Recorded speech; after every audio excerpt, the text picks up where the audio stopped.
오늘 우리에게 주시는 하나님의 말씀은 로마서 8장 12절부터 17절까지의 말씀이 되겠습니다. 로마서 8장 12절부터 17절까지의 말씀을 우리 서로 교독하겠습니다. 그러므로 형제들아, 우리가 빚진 자로 돼 육신에게 져서 육신대로 살 것이 아니니라. 너희가 육신대로 살면 반드시 죽을 것이로되 영으로서 몸의 행실을 죽이면 살리니, 무릇 하나님의 영으로 인도함을 받는 사람은 곧 하나님의 아들이라. 너희는 다시 무서워하는 종의 영을 받지 아니하고 양자의 영을 받았으므로 우리가 아빠 아버지라 하고 부르짖느니라. 성령이 친히 우리의 영과 더불어 우리가 하나님의 자녀인 것을 증언하나니 하시나니, 자녀이면 또한 상속자, 하나님의 상속자요 그리스도와 함께한 상속자니, 우리가 그와 함께 받기 위하여 고난도 함께 받아야 할 것이니라.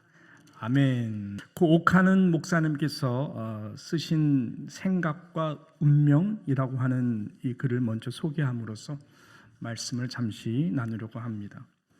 이렇게 말씀하셨어요. 육신의 생각은 하나님과 원수가 된다. 하나님께 순종하지 않으니까 원수가 될 수밖에 없는 것이다. 이렇게 육신에 끌려다니는 사람은 생각 자체가 근본적으로 잘못되어 있다.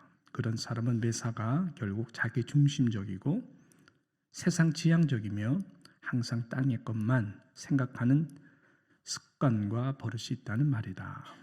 교회를 다니면서도 아직 영적으로 은혜를 받지 못한 사람은 아마 이 테두리 안에서 벗어나지 못할 것이다. 당신은 매일 어떤 생각을 하며 생활하는가? 이 생각의 초점이 당신 자신이나 세상에 있는가? 만일 그렇다면 이것은 보통 문제가 아니다. 생각이란 무서운 것이다.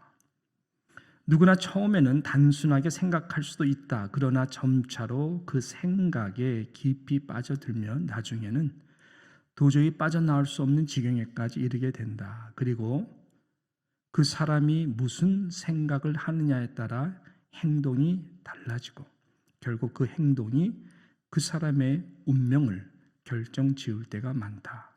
생각이라고 하는 것은 그만큼 중요하다. 사랑하는 성도 여러분, 여러분께서는 육신의 생각을 많이 하십니까? 아니면 영의 생각을 많이 하십니까? 이런 맥락이죠. 사도 바울이 지금 이 부분을 굉장히 많이 강조하고 있습니다. 로마서 8장에서 옥하는 목사님 말씀처럼 생각이라고 하는 것은 너무나 무서운 영역이기 때문에 그렇습니다. 그 사람이 무슨 생각을 결정적인 순간에 하느냐에 따라서 결국 그 행동이 결정이 되고 더욱더 나아가서 그 사람의 운명을 좌지우지하기 때문에 그렇다고 하는 것이죠. 바울은 오늘 본문인 이 8장 12절에 들어오면서 강조하는 부분도 바로 이것인 것입니다. 여러분 읽었던 12절, 13절 말씀도 그렇게 말씀하죠. 그러므로 형제들아, 우리가 빚진 자로 돼 육신에게 져서 육신대로 살 것이 아니니라. 너희가 육신대로 살면 반드시 죽을 것이로되 영으로서 몸의 행실을 죽이면 살리니라고 말씀했습니다. 이 말씀은 전 본문인 4절과 5절과 다시 연결짓고 다시 한번 강조하는 말씀입니다. 여러분 우리가 5절과 6절 말씀입니다. 보게 되면 육신을 따르는 자는 육신의 일을, 영을 따르는 자는 영의 일을 생각하나니 육신의 생각은 사망이요 영의 생각은 생명과 평안이니라. 결국 육의 생각은 왜 무서워요? 영을 죽이는 삶이기 때문에 그렇습니다. 그러나 영의 생각을 한 사람, 그런 사람들은 생명이고 평안이고 무엇보다 한 번밖에 없는 우리의 인생을 성령의 능력으로 우리를 멋지게 살려주는 축복의 말씀이 되기 때문에 그렇습니다. 자, 이어지는 이 14절부터 보게 되면은 어떤 영의 생각을 하면서 살아가야 되겠는가에 대해서 바울은 육신의 생각이 아니라 이렇게 영의 생각을 하시면서 사셔야 됩니다. 그 영광스러운 답을 바울이 이 14절부터 오늘 본문 가운데에 우리들에게 증거하고 있는 것입니다. 그것은 바로 당신이 양자의 영을 받은 하나님의 아들이고, 그러므로 이제부터는 그 하나님을 성령으로 인하여 아빠 이렇게 친밀하게 부르면서 살아가십시오. 항상 그 생각하면서 살아가라라고 하는 말씀입니다. 그래서 14절부터 16절까지의 말씀 함께 다시 한번 읽습니다. 무릇 하나님의 영으로 인도함을 받은 사람은 곧 하나님의 아들이라. 너희는 다시 무서워하는 종의 영을 받지 아니하고 양자의 영을 받았으므로 우리가 아빠 아버지라고 부르짖느니라. 성령이 친히 우리의 영과 더불어 우리가 하나님의 자녀인 것을 증언하시나니, 이렇게 말씀했습니다. 바울은 이렇게 하나님의 자녀가 되는 그 신분의 변화에 대해서, 특별히 양자의 영을 통하여 우리가 하나님을 아빠 아버지다 부르게 되었다고 말씀합니다. 양자라고 하는 단어가 갖는 의미가 무엇일까요? 새로운 호적입니다. 새로운 호적을 얻었고 새로운 가족 관계를 이루게 되었다. 그것을 법적으로 얻게 되는 그 신분을 말하는 것 아닙니까? 예를 든다면은 잘 아시는 대로 나의 부모가 누구인지 모르면서 고아원에서 자란 그 아이가 어느 한 새로운 부모에게 입양이 되었습니다. 그러면은 당연코 새롭게 호적을 얻게 되는 것이고, 법적으로 또 새로운 신분을 갖게 되는 것입니다. 더 이상 고아원의 엄격한 규칙과 의무에서 이제는 완전히 그 스테이터스 자체가 바뀌는 것을 말하는 것이죠. 그러므로 내가 어떤 아버지에게, 어떤 부모에게, 어떤 새로운 그 가족에게 내가 양자로 입양이 되는가가 그 아이의 신분뿐만 아니라 그 아이의 삶의 모든 운명까지도 좌지우지하게 되는 것 아니겠습니까? 바울은 바로 그 아버지가 하나님은 사랑이시라, 사랑 자체이신 그 영광스러운 여호와 하나님이 아빠 아버지가 되었다라고 말씀하고 있는 것이죠. 양자로 저와 여러분을 삼기 위해서 아들 십자가에서 모든 피와 생명을 주기까지 사랑하기로 결정한 그 하나님 아버지의 자녀가 되었다. 더 이상 이제는 예수 그리스도 안에서 우리가 율법의 노예에서부터 자유하게 되고 사랑으로 그 놀라운 아람어의 이 아빠, 아바, 가장 친밀한 관계를 이루게 되었다. 하나님도 예수님도 성령님도 어려워하지 말고 이제부터는 나를 아빠라 부르라. 지금 그것을 바울이 말씀하는 것이고, 이것을 항상 영적으로 생각하면서 내가 어떤 신분의 존재인가, 이것이 얼마나 영광스러운 것인가, 남은 인생 동안에 그러한 생각을 하면서 살아가는 것, 최고의 복이다 말씀하는 것이죠. 그렇습니다. 양자는 아버지의 신분에 따라 모든 위치가 하루아침에 다 바뀌는 것 아니겠습니까? 왕의 가정에 양자로 들어오면은 그 사람은 그날부터 왕자가 되는 것이고, 대통령의 아들로 양자로 들어오게 되면은 그 사람은 뭐예요? 대통령의 아들이 되는 것처럼 우리 하나님이 이 땅에 어느 왕과 대통령과 비교할 수 있습니까? 영광, 영광, 영광, 영광, 그 이상의 영광, 영광, 영광이신 그 하나님 아버지께서 나를 양자로 삼아주셨다. 이것이 성령께서 끊임없이 우리에게 증거하는 이 부분이다라고 하는 것입니다. 그럴 때 우리는 새로운 변화와 새로운 능력을 체험할 수 있다라고 하는 것이 바울의 말씀인 것입니다. 그래서 상속의 개념을 오늘 뒷부분에 보게 되면은 바울은 말씀하고 있지 않습니까? 이 상속의 개념. 그래서 바울은 17절 마지막 절에 자녀이면 또한 상속자 곧 하나님의 상속자요. 또 그리스도와 함께한 상속자니 우리가 그와 함께 영광을 받기 위하여 고난도 함께 받아야 할 것이니라. 그러니까 삶이 얼마나 이게 월트한 거냐는 거죠. 고난이 없는 삶도 없고, 모든 고난은 우리가 하나님께서 우리를 양자 하나님의 자녀의 그릇으로 만들기 위한, 할렐루야. 그래서 우리는 이 영광스러운 이 양자로 여기심에 대하여 다시 한번 감사해야 될 것입니다. 저는 가장 좋아하는 말씀 중에 한 구절이, 뽑으라 한다면은 몇 개 안에 들어가는 구절 중에 하나가 시편 2편 7절 8절 말씀이거든요. 내가 여호와의 명령을 전하노라. 여호와께서 내게 이르시되 너는 내 아들이라. 오늘 내가 너를 낳았도다. 내게 구하라.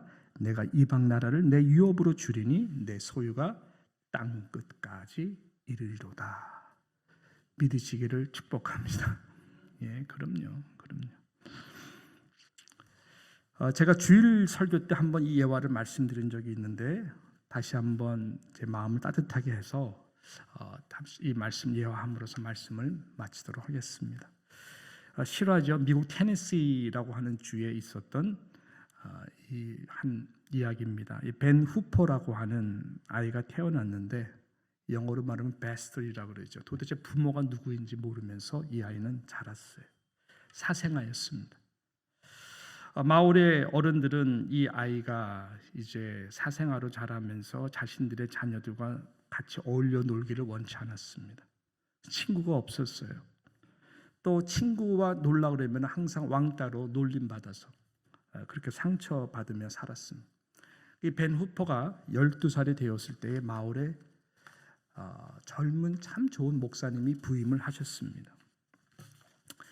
이 목사님에 대한 소문이 참 좋았고, 이 목사님은 이렇게 마을에 다니면서 아이들 이렇게 이뻐하고, 그러면서 어느 하루 벤 후퍼를 보면서 이렇게 이뻐한 거예요. 야, 한번 교회 나와.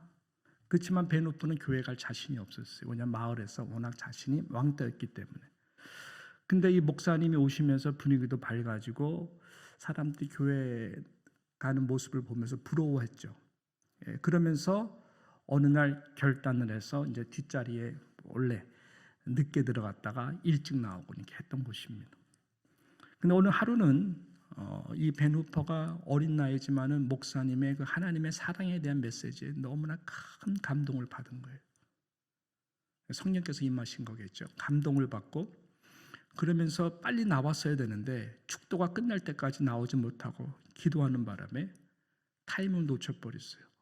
정신을 바짝 차리고 빠져나가듯이 나올 때에 이 목사님이 이 벤 후퍼를 딱 손을 잡으면서 이렇게 말을 했습니다. 네가 누구 아들이더라? 주변의 사람들이 웃었습니다.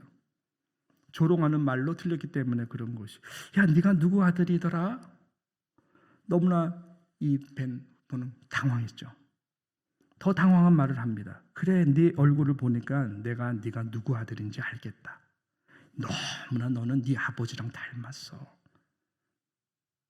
벤 후퍼는 너무나 황당해서 도망치듯이 막 그 자리를 벗어나서 막 달려가는 벤 후퍼 등을 향해서 목사님이 크게 외치며 너는 하나님의 아들이야. 너는 하나님의 아들이야. 네 모습을 보면 알 수 있어. 하나님의 아들답게 훌륭한 사람이 돼야 돼. 벤 후퍼는 그날 이후부터 삶을 대하는 모든 태도가 달라졌습니다. 내가 하나님의 영광스러운 아들이라고 주일날 받은 그 말씀에 감동도 있었고 믿어졌던 것이죠. 그렇다면 나는 어떻게 하나님의 자랑스러운 아들이 되어서 하나님께 영광을 돌릴 수 있을까? 단 한 가지, 그 한 가지만 생각하면서 청소년 시기를 지났고, 아무리 불편하고 어려워도 사람들이 You bastard, 이 사생아, 너에겐 미래가 없다라고 하는 이런 메시지 모습들을 봐도 개의치 않고, 그는 내가 하나님의 아들로서 어떻게 살아가야 될까? 어떻게 영광을 돌릴까? 오로지 그 생각 하나만 가지고 살아가다가 결국 그 마을을 훨씬 뛰어넘는 이 테네시스 전체 주의 결국 주지사가 됩니다. 이 주지사가 됐을 때에 그가 회상하면서 이런 유명한 말을 했죠. 그때 그 목사님을 통한 내가 하나님의 아들이라고 한 말을 듣던 그날이 바로 제가 이미 테네시 이 주지사로 새롭게 태어난 날이었습니다.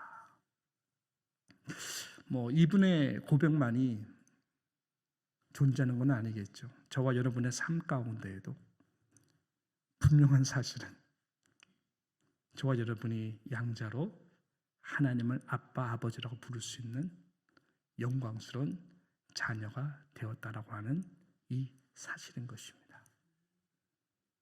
저 부족하지만 이거 정말 믿습니다. 시편 2편 말씀 믿습니다. 사랑하는 성도 여러분도 함께 믿음으로써 우리가 받는 여러 가지 고난 가운데에 하나님께서 얼마나 저와 여러분을 더욱더 영광스러운 하나님의 자녀로 만드시고 빚으셔서 그리스도와 함께하는 우리의 인생이 결국 하나님께서 성령을 통하여 주시는 아름다운 열매들로 맺혀감을 믿고 오늘도 그런 마음으로 살아가시고 내일도 그런 마음으로 예배를 드리시고 그렇게 하나님의 영광스러운 자녀가 됨을 늘 믿고 그 육의 생각이 아닌 영의 생각에 살아가시는 모두가 되시기를 주님의 이름으로 축원합니다. 기도하겠습니다. 하나님 감사합니다. 저희가 무엇이간데 생각하여 주시고 존재케 하여 주시고 수많은 사람들 가운데에 하나님의 양자된 자녀로 삼아 주시되 영광스러운 하나님을 아빠, 아버지라고 부를 수 있는 그 은혜를 주신 것을 다시 한번 감사드립니다. 하나님 아버지, 그런 하나님 아버지를 둔 우리의 삶이 더욱더 날마다 우리 자신의 몸을 복종케 하게 하여 주시고 무엇보다 하나님의 영광스러운 자녀의 신분과 이 특권과 영광을 날마다 생각하며 성령의 도우심으로 점점 주님의 자녀가 됨을 기뻐하고 또 주님을 닮아가는 형상으로 빚어질 수 있도록 은혜를 내려 주시옵소서. 누가 뭐라 그래도 죄인 되었을 때에 나 있는 모습 그대로 사랑해 주신 그 하나님 앞에 하나님의 딸로서 아들로서 아버지 날마다 감사하며 살아갈 수 있는 우리 모두가 되게 하여 주시옵소서. 예수님의 이름으로 기도드리옵나이다. 아멘.